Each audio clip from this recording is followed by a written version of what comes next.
Nice to see you. Best dressed in the room. How you doing? Good to see you, man.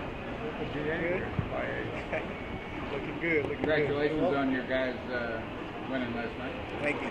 Thank you. It was, 2 and 3 years. Not bad. could have been 3. Yeah, but I don't know. If we'd have got last year, I don't know if we would have got KD. So That's true. Who are they signing this summer now?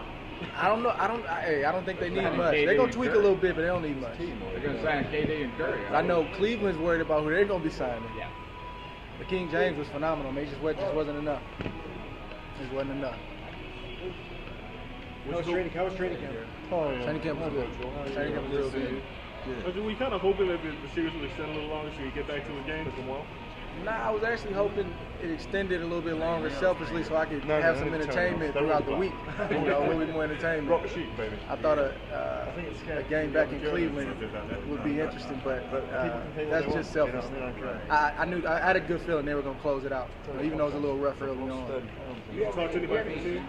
I texted with Kevin and Draymond and David West. Are they coming to the fight, any of them? I'm okay. I don't know. I think some of the guys are going to try to make it. So do a fight and then get some tables afterwards, celebrate your, hopefully your win for you. And Yeah, I'll link up with those guys at some point. Yep. Do you have any sense of, in a everyday sense of what they and also you have meant to people? You know, the Bay Area is a very interesting place because in some respects it's big, but in many respects, you know, it's considered a small market. And they've always, and they being, you know, just the people, they've always just had a great love and admiration, you know, for their athletes. And the other cool part is that the athletes, whether they're, you know, homegrown or transplants, they stick together. So it's just, I don't know, like Marshawn's a good friend of mine, you know, several of the Raiders, like it's just a really close-knit community, and the fans, man, they love to see that. And then, you know, we give back and do what we can do with events and different things like that. So I hope we mean, you know, as much as I feel like we mean to them, you know, which is a lot. you know, this seems like this promotion is gotten personal on both sides. I mean, I can't speak for you, but you know, Sergey's talking about how he just really doesn't like you and doesn't like your team. And you know, do you feel the same way? Yeah, I plan on him not liking me even more after Saturday. Yep. So I'm cool with that. Me personally, like I don't dislike the guy. You know, I think for me, I've always tried to like be careful with that because I honestly do have a disdain for my opponents because I understand they're trying to come hurt me, like literally. They're trying to take something out of my mouth, off my children's plate. Like that's not just a cliche, that's real. I take that personal. But like if it crosses over into a situation where I really hate you, I feel like personally, like internally I've gone too far. I don't have to have a hate for you to get up for you, to lock in, or do what I got to do, or to be nasty in that ring. So it's not personal. That man has a family, and I hope he gets out that ring and gets home to his kids like I want to get home to mine. But I don't like a lot of his ways. I don't agree with him. Things I've heard, things I've seen, the way he treats people. But that's not a personal hate or anything like that. When he was asked, just a few minutes ago about the charges that he's racist, he got really, riled up, and then he didn't. He said no. He said he wasn't answering it. Is what he said. No, then after that he got riled up. No, he didn't. He said he wasn't answering. Yes, he did. I had the quotes right here. He got riled up and he said that they were rude, and he said the team was rude. He chalked it up to you guys trying to play mind games with him. You not here for that? Yeah, he did, but he didn't want to answer the question originally. Yeah, originally he didn't want to answer. So I'm saying I've never called the man racist. I've never called the man a racist, and I've made a point not to because I don't know if he's a racist. I can't, it's not like I don't know. But he has said things and done things with racial overtone, and that's as far as I take it. I haven't called that man a racist because I don't know what's in his heart. I don't. You think when a guy gets riled up, or just put him in you or any fight, do you think you lose something when you lose control? You lose some of your ability if that dominates you. Yeah, I only know maybe one or two fighters that I know in boxing history that could fight angry and that was successful. And one of them was Roberto Duran. Sure was. And I love Roberto. I've met him, just a fun-loving guy. But you see, like for example, in the second fight with Leonard, when Leonard was just as nasty, he was smart. And then he took Roberto's mind first, and then his body followed. Same thing in this fight. because he believes everything he's saying. He believes that he was robbed. He believes it's an injustice. He believes all of that. So I got to change his mind in this fight, and then the body part, the physical part will follow. So to answer that is to say, I don't know how successful or unsuccessful he's going to be. I'm not worried about him. You know, as far as I'm concerned, I want him angry. I want him steaming, and I'm going to be a surgeon in there, and that's what's going to get it done. Andre, who was the other fighter you Man, saw? we were just talking about this. Who fought angry and was successful? George. Big George. Early in his career, first career. When They maybe listed too. when they you and him were standing there and they're about ready to read the scorecard, did you expect that you had won? I felt I won, yeah, but you don't Did know. you expect that they would say you? I didn't know. Yeah. You know, I've literally beat a guy by 10 rounds and that's verdict. Man, you think I won? I don't know. This is boxing. You don't know until it's read. So, but I felt like I won. If you look at my demeanor after the fight, I didn't look dejected. I walked around the ring and lifted my hands up. I knew it was a close fight. I've been boxing a long time. Very close. So but I don't know how they saw. I mean, I've seen fights where one judge has a 115, 113, 108, 112. Like, what? You don't know until they read it out. You know, if you look at Kathy Duver ringside, she didn't look too confident when that bell rang. So it's funny how they'll say a lot of things, and that's why we just sit back and just watch. Because they contradict themselves a lot. You can poke a lot of holes in what they say without even trying because they talk too much. So I don't know how confident she was. She didn't jump out of her seat ringside and run to the ring. She looked dejected. And it was a comment about the look on my face when I just won the light heavyweight championship of the world. I'm gonna be excited. But whether anyone believes me or not, if I felt like this guy beat me by 4 or 5 rounds, 6 rounds, man, they gave it to me, I guarantee you, I would be the first at the table to say, thank you, judges, I appreciate it. I'm not taking these belts. You beat me. But I'm not gonna apologize for grinding out a close decision. I'm not gonna do it. The theme that they have established is that he was, is he was overtrained and exhausted. And From round 5 onwards. did you sense that? Did you sense that during the fight? I saw the same guy that I've always seen in fights, where when he can't get you out of there, he fades.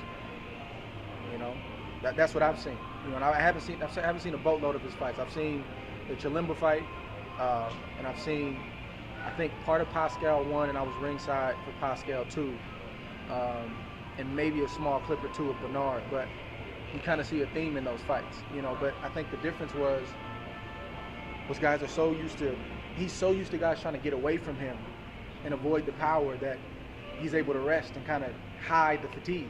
You got it. And when you have somebody kind of pressing the action and making it work, that's what you see. And if you think about it, he didn't bring up anything about being overtrained until he got to Oakland. That was maybe 4 months after the fight. That's because he kept hearing about us talk about, you know, you were tired, man.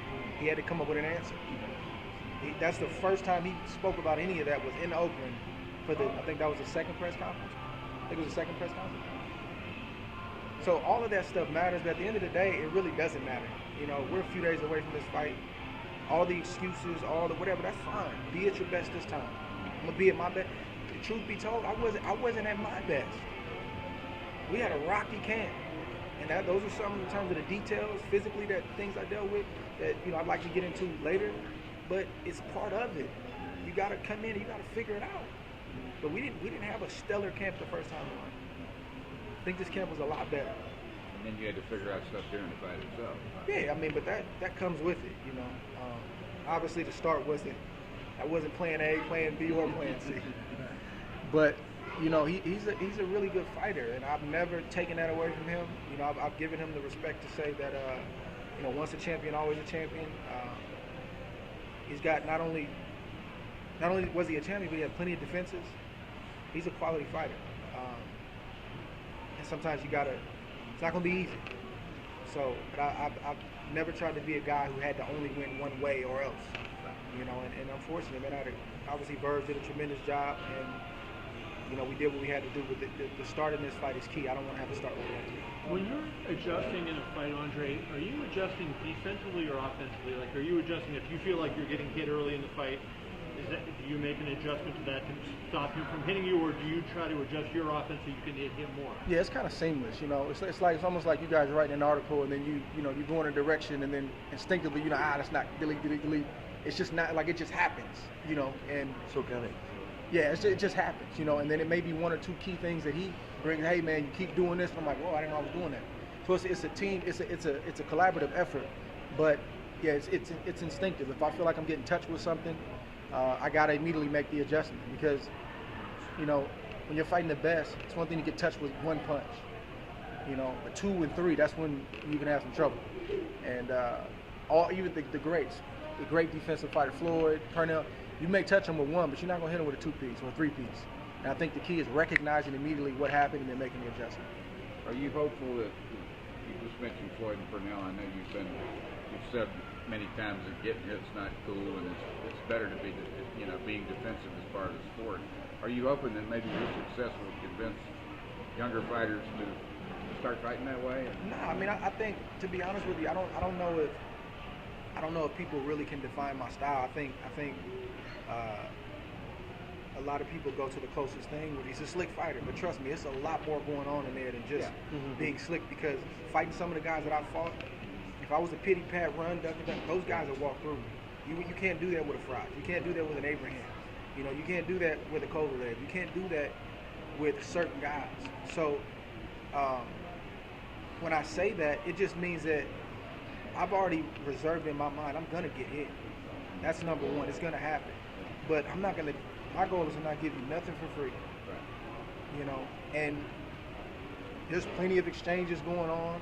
You know, there's times you get hit, things happen, and maybe you guys don't even see it. So you're getting hit, and I'm not adverse to getting hit. I'm just not going to give you my head on a platter and say, let's do it. Taking 2 to give 1 was the first thing my dad told Virgil when he first met him. He said, can you teach my son how to hit and not get hit? And I'm thankful for that, because if I wasn't taught the mastery of the game, I may not be here right now 13 years in. You know, it's a young man in a coma right now.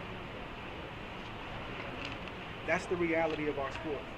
Every single time I step in the ring, not just in a pro fight, but 3 days a week when I'm sparring, I got to go 12, 13 rounds with 4 fresh guys who are trying to make a name for themselves, and they're not taking it easy. Because if they did, he'd get them out of there. And you're getting hit with shots, stuff's happening. Like, that's the reality of our sport. So that's why I get irked sometimes when I feel like a fighter is being trashed or disrespected. It's one thing to have constructive criticism. Hey, you didn't look good. That we all need that. That's part of it. If you can't handle that, then that's on you. Yeah. But like, I literally know what we're putting on the line. I know sometimes people are like, oh, we get it, you're putting your life on the line. But when you see a situation like that, man, it hits close to home. Do you think all fighters realize that that's at stake? I think they do, but I think you find a way to bury it. You find a way to bury it. That can't be in the forefront of your mind. That's in the forefront of your mind walking out to the ring. You don't need to be fighting. You don't need to be fighting. Does it become harder as you get older to compartmentalize that in a place when your kids are growing up and you're seeing your family grow? Does that begin to play on your mind more? I don't think it gets harder. I think, it's kind of the same that it's always been. And, it'll hit you at just odd times. Something like this will happen, or, you get hit with a good shot in sparring, nobody knows, and you put it on the mark. Okay, let's mark that down. When you get older, you do more of that. But if I feel like there was any hesitation or any overthinking, I wouldn't do it. I wouldn't do it. It's just, this is not the sport for that. But I think what gets me through is just a faith and a belief that I feel like I have life after boxing. That's a belief that I have. I feel like God has plans for me beyond this sport. And if He has plans for me beyond this sport, I can't be messed up, and carry those plans out. So that's my faith and that's my belief. And in my heart of hearts, I never want anything to ever happen to an opponent of mine either. I just don't want it. Can I ask you, I know you like MMA, you're friends with the Diaz brothers, and it's okay in that culture to tap. I've had enough. I can't do this. In the boxing culture, Roberto Duran, we still talk about the no mas fight. Do you feel like in any way the culture needs to change in boxing so that, not that guys are afraid, but that, hey, if you're getting beat up, tap, so to speak? That's a tough one. That's a tough one. I mean, I can't wrap my brain around that in terms of for me personally. Well, why would it be tough if you're saying that every fighter knows? Because I got to live with that. When you get in there, and yet you get in there and you're in trouble, you know better than anybody you're in trouble, right? But I got to live with that for the rest of my life. Does Virgil have absolute permission to pull you out if he sees you in that moment knowing you don't want to come out? That's his job. If I was ever in a situation, God forbid, where he knows what to do. You guys have seen him with other fighters, do what he has to do. He knows what he has to do. I don't worry about that. He did a great job last weekend. He knows what he has to do, and that shows you that somebody who has a heart, he's not just hired hand, like he cares about that individual. You were talking before about how there's very few fighters in history that can fight angry. And Sergey's saying all this stuff that's, seemingly angry earlier. Do you think that he's already behind the 8 ball, so to speak, going into this? I mean, I can't put my hat, hang my hat on that, but I take him at his word. And that's where mentally, that's where I keep it. You say you want to hurt me, okay. My job is you're not gonna hurt me. It's not gonna happen. You're gonna end my career, okay. So that means you're gonna take me away from my kids and take something out of my kids' mouth, okay. It's not gonna happen. See, my stuff is more internal. I internalize this stuff, and it drives me. I don't have to verbalize it. I just show you when I need to show you. But like I said, I fought 100 of these guys before in my career. I fought 100 of them. Where you put your emotions all on the table, you put your bravado on the table, you put your pride on the table, and that's cool. You may mean what you say. My job is to turn you away. But do you think that's going to hurt him? I can't say. We're gonna find out in a couple of days. I can't say. You don't fight with emotion, I'm assuming. Yeah, it's just a different kind. It's control. It's control. Yeah, it's control. But I'm not a robot. I feel it. I don't listen to everything he said. I don't honestly probably 80% of what they've been talking about. I haven't gotten wind of it. I just get the overflow. Hey man, this is what's so out. Yeah, really. And I pick and choose what matters to me and what doesn't. Andre, you're a very calm person, like you were just saying that. But just the other controversy with what happened with the ruling of with the judges that gave you the fight. Oh, not gave you earned the fight. I guess. Sorry, I'm probably saying it's this cool. wrong. You said what you meant to say. It's all good. But it's just there's so much controversy between the outside, fans, not just Kovalev, but does it bother you a little bit? People are saying you didn't earn the victory. It doesn't, bro, because you got to realize something. It's easy to camp around that, but I couldn't tell you the amount of people who told me the opposite. It's funny in boxing. We'll focus on one side of the coin, and we'll build a whole case around that side of the coin, and we'll totally ignore the other side because that's what we want to hear. You feel what I'm saying? Mm-hmm. I couldn't tell you the amount of text messages, phone calls, people I ran into. Bro, that was a tremendous comeback. Enjoy your victory. You earned. Couldn't tell you. So a controversy just means that there's an opinion about the decision. If there's a close decision, but you guys know, like I know, we've seen some bad decisions here, and nobody said anything. Move on. He should have did better, and you move on to the next because there's a bigger agenda up ahead. A lot of people didn't want me to win that fight, so you see the true colors come out. That doesn't mean you can't have an opinion about. I felt he edged you. I'm cool with he edged you. Disagree, but I'm cool. When you start hearing stuff, notable people say, "Oh, it's home cooking." Explain that. My first fight in Las Vegas. I live on this coast, but I'm not from here. And he's actually fought here more than me. I have no bearings here. So explain to me where that's a personal agenda. So when you see those personal, it's beyond, man, I thought he got edged. I respect that. That's an opinion. You're entitled to it, but you're not entitled to your own facts. So to answer the question specifically, and I've enjoyed my victory. We haven't had any parades. We haven't had anything like that because that's not how I was raised in this sport. We've always done our business and we move on. And it's crazy because as we've been fortunate to go higher in this sport, it's a little weird because I'm like, man, is it okay? Can we sit back and enjoy this a little bit? But it's just never been what we've done. Him and my father. I won a national championship. Enjoy the rest of the week. Got the week off. Next week, got to put it behind us. Now you're number one. They're coming for you. So, we haven't had, Belichick just had, Bill Belichick just had a quote about his team saying, okay, we've had enough parades. We've had enough celebrations. Time to get ready for the season. Like that was almost immediate for us. Though I enjoyed it and I relished it, like we were on to the next because I knew once I made the decision to continue to fight, I knew that the rematch was imminent. Is there a party that just wants to make the people who doubted you kind of shut up a little bit and win with a commanding victory in the rematch? It's gonna happen. Virgil, do you think Andre's successes in his career are going to be celebrated like one of those fighters perhaps when he's retired, rather than, in other words, that maybe he doesn't get enough accolades? Hard to say. I said, I spoke to somebody before his first pro fight, and they asked me, did I think he would be a superstar? And I said, no, he'll just beat superstars.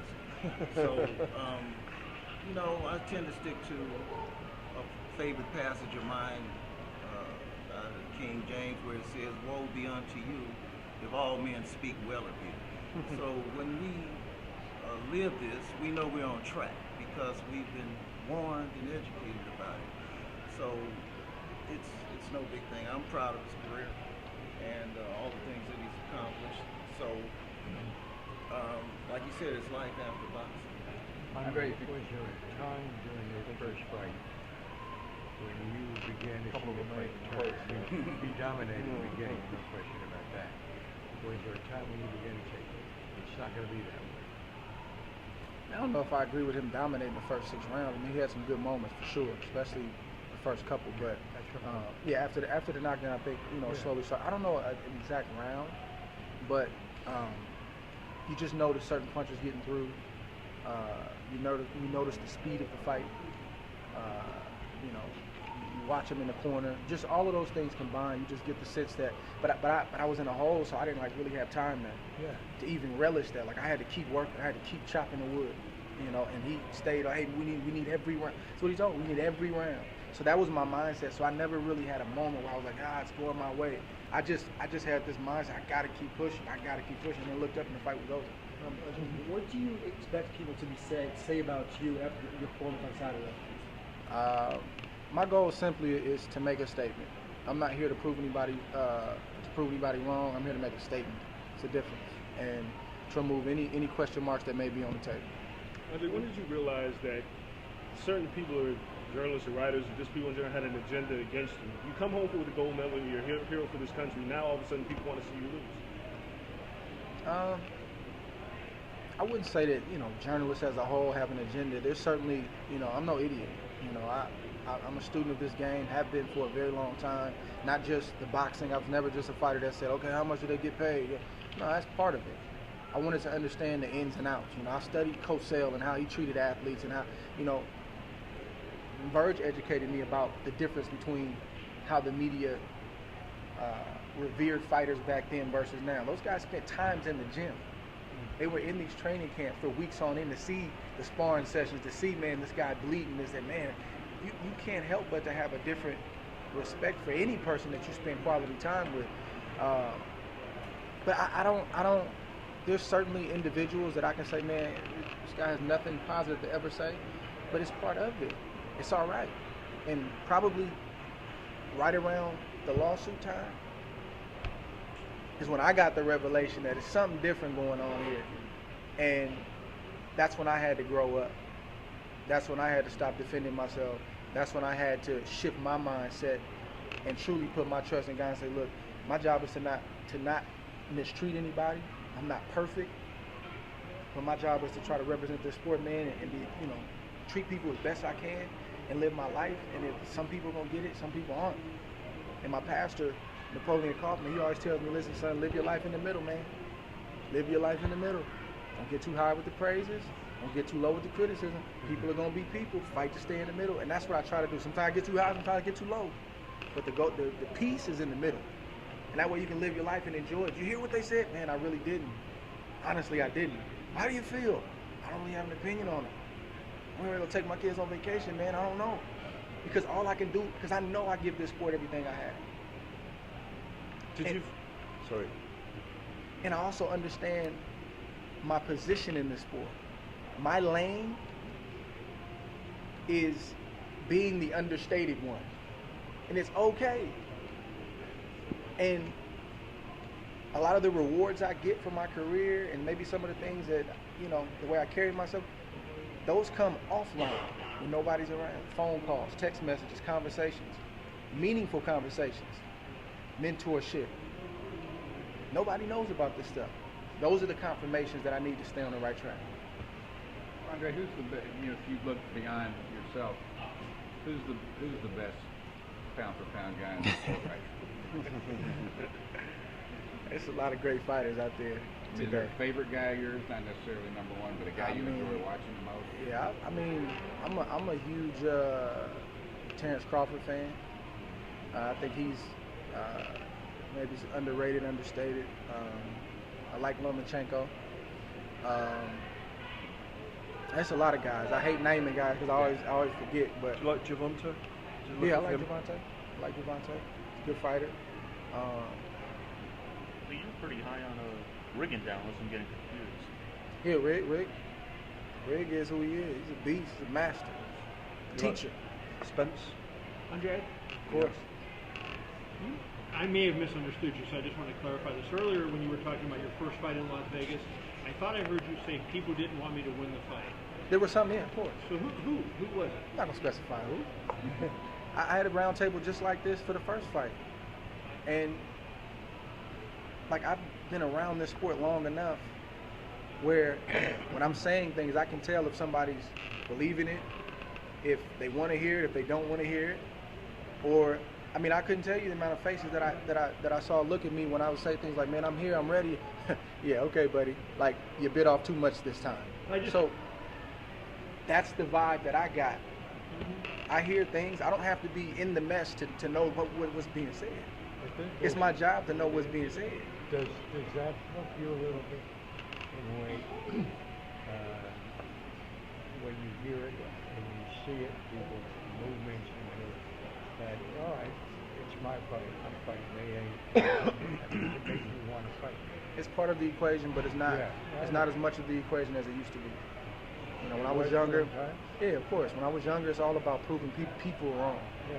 Then when you understand the board, the whole board, and how the game is played, I'm not gonna give up my energy like that. It's not an even playing field. So I'm not gonna. People are gonna have opinions. Even some of the things I'm saying right now, it may be some at this table rolling their eyes, say, here he goes again. This is my truth. I lived this for over a decade. Nobody can take that from me. I've been through adversity in the ring, out of the ring, and have tried to make this sport better than it was when I got here. I've never tried to do anything to tarnish this sport, to tear it down. I try to come in on weight. I try to do everything I'm supposed to do. Again, I'm not perfect, but my effort is to be an asset to this game and not a liability. But I don't care how much you try to be a good guy, you're not gonna always be liked, and you're not gonna always be liked for various reasons. And it's not my job to sit here and lay out those reasons. Those are things that individuals in their heart gotta check and figure out. Some people may not like me because of my faith. They may not like me because, why does he always wear Jordan stuff? Like, it's a number of reasons. How could he, it's a number. It's not my job to reconcile that. My job is to continue to love people. There's plenty of people that I know right reckless, but I can still say, hey man, how you doing today? That's personal growth. I get young fighters all the time. Man, these guys, man, they saying I can't punch. Be all right, man. Just keep doing what you gotta do. It's not gonna be the last time you hear something like that. I just started fighting up. Just keep doing what you're doing. That's what I value. That's what I love. I take these experiences. That ain't just for me. That lawsuit wasn't just for me. That was so I can talk to the 15, 20 guys that I've talked to since then and say, look, this is what I would advise you to do. I'm not a manager. Hey, if you want to talk to my people, this is what I think you should do. So it's bigger than boxing, man. It's not just about this moment. Like, it's bigger than this. Can I maybe I'll ask you out. Well, you came to the UK recently, and I don't know from what you're saying, I get the impression when you were in the UK, you're almost appreciated more there than you are here. That's what I don't know whether you felt that. I just think that the UK fans have always been a little different. I don't think they have as many options in the candy store that we have here. It's a major. But you were treated. I was there around you. Like you were treated like a superstar. But it's always in the been UK, like that. It's always been like that. It's always been like that. And contrary to popular belief, I get a lot of respect here, and I get a lot of love here, and I get a lot of attention here from the right ones. You feel what I'm saying? Yeah. That's what I'm saying about this, talking about the two sides of the coin. You don't get the credit. Yeah, that may be true in some respects. I do get a lot of credit. I get a lot of accolades. I get a lot of credit from the right ones. But should we make the most of you now because it might be the end for you? I can't say Should that. we? Should we? I mean, it would be nice. I think everybody would love, kudos here and there. And I feel like I get it, but I can't say that, man. Listen, I'm gonna just like sum this whole thing up with this. In the midst of the rough times, the highs, the lows, what I take out of this, I'm just thankful. I'm blessed to be doing what I'm doing at a high level at this stage in my career. I'm blessed, man. This is over a decade. I know some fighters who lasted 4 years, 3 years, 6 years. Man, I'm 12, 13 years in. He's 12, 13 years in as a professional. Man, I'm just thankful. I'm blessed. This is a great moment, and I'm looking forward to going out there and putting on a show. And I appreciate all of you guys. We ain't always gonna see eye to eye, Some of you guys may not like me. I don't know, but it's all love, man. It's all good. I'm just thankful, bro, that I'm in this position to do what I'm doing. And again, man, I'm trying to be the best I can be to this sport. So hopefully when my career is said and done, man, I can look and say, man, it's been a great career. That's all. I'm not, All right. That's it. What were you proudest of about I winning? had 2 questions. That was one. He'll be I like following that. home later Hey, he after didn't this. bat an eye. He said, I got another question. What were you proudest of about that win? Was it moving up? Was it coming back from the layoff, or was it the stuff you did in the fight to kind of turn it around? I just think the way me and Verge and my team responded to the adversity. That's probably it. And we've done that before. Not to marginalize that moment, but it was a key moment. If we didn't respond right, it could have got bad. But just that. But at the same time, like I look at that for a split second, and then I start to chop up all the bad stuff. That's how my mind works. So that's probably the biggest thing I can take from it. We responded the way we were supposed to respond. Thank you. Right, Your problem is you make it look too easy. Yeah, that's right. That's the problem. I guess, man. That's a compliment, by the way. I know. I've heard it before. I appreciate y'all. Thank you. Thank you. Cheers. Thank you very much. Thank you, Virgil. Thank you. See you tomorrow. Yeah.